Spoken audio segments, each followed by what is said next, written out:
אז אתם זוכרים שישב כאן אביב דורה, ואמר שתהיה לה תוצאה הרבה יותר טובה ממה שחוזים לה כל המנבאים למיניהם.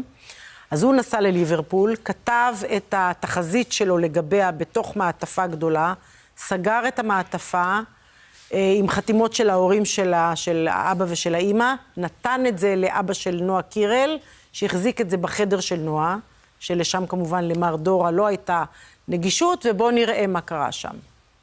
אני פותח יחד עם מי. אביב, אתה יודע? רגע, שנייה, לפני שאתה פותח, שנייה.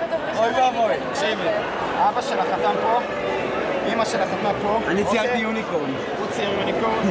אבא שלך, אמא שלך. הכל עליי. אבא שלך, אמא שלך. אילנה.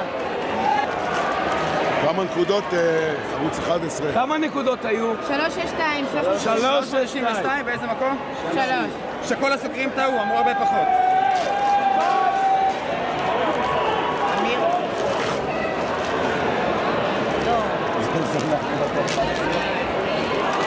לא. איזה חמלי. איזה חמלי. זה לא הגיוני. מקום שלישי, 362! אני אומר לכם שזה אמיתי. מקום שלישי, 362 נקודות!